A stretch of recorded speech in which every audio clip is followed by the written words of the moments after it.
Yo, aujourd'hui on fait des origamis. On va faire des origamis en parlant évidemment parce que j'adore parler. Et sans plus tarder, on y va. Bon déjà faut que je choisisse du papier. Prendre du rose, tiens. Ah oui, je vous ai pas dit, mais en fait on essaie de faire ça.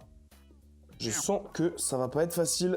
J'ai un tuto sous les yeux, donc c'est parti. Aujourd'hui, j'aimerais bien qu'on parle d'argent et connaître votre rapport à l'argent. Moi, personnellement, il a énormément changé. Bon, alors parler en même temps que je fais un truc, c'est pas mon délire. C'est peut-être pas si intelligent, cette idée de short. Je veux pas vous mytho. Wesh, mais déjà, ça commence très mal, cette affaire. Moi, perso, mon rapport à l'argent, comme je disais, il a énormément évolué. Je suis plus aussi cupide qu'avant. Avant, je voulais vraiment beaucoup d'argent. J'en ai déjà vaguement parlé dans un short ou dans une vidéo, peut-être, je sais plus.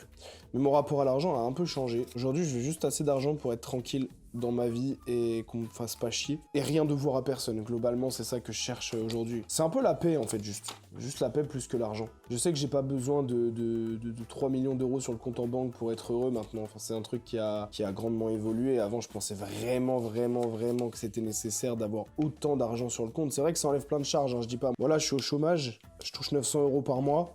Bon, autant vous dire que c'est la survie, quoi. Mais, je me dis qu'à 2500 euros par mois, ce qui est, je crois, pas loin de la moyenne française, pas le salaire médian, mais la moyenne, je crois que c'est ça, bah franchement, je pense que je vivrais bien. Mais c'est parce que j'ai pas d'enfants, j'ai pas de... Voilà, c'est plus facile pour moi d'affirmer ce genre de truc, sachant que j'ai pas de gosse, par exemple. Les enfants, je pense, c'est ça qui fait que t'as envie de devenir riche. Déjà, pour leur donner une vie... exceptionnelle, parce qu'on veut tous donner une vie exceptionnelle à nos enfants, je pense. Et deuxièmement, pour leur laisser quelque chose quand tu partiras.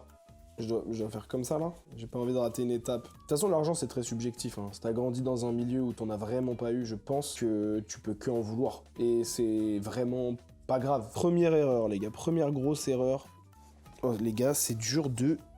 fou furieux l'origami, je suis en train de défoncer ma feuille. On va espérer que ça marche. Je vais pas vous mytho, on va espérer que ça marche. Oh, je me bagarre avec la feuille, wesh. Bon, elle est pas tout à fait droite, hein, la puenta. Enfin bon, je sais pas si vous voyez ce que je voulais dire par rapport au fric. Moi, j'avoue que je veux juste suffisamment d'argent pour pouvoir faire des petits voyages dans l'année et offrir des trucs à mes proches de temps en temps. Et puis voilà, à partir de ce moment, perso, je suis heureux, hein. Et notre génération a trop connu le truc d'absolument devenir riche jeune et tout. Et dans les vidéos, c'est ça qui est prôné. Et je trouve ça un peu triste. Pourquoi moi, j'arrive pas à le relever comme lui il fait là? Lui, il est comme à son...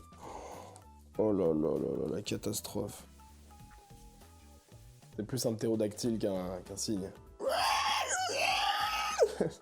En plus, je l'ai fait à l'envers. Le rose, il est dedans, là. Mais en tout cas, abonnez-vous. Puis laissez un commentaire. Vous pouvez dire comment il s'appelle, le cygne. Et on se retrouve plus tard pour faire une vidéo mieux, je pense.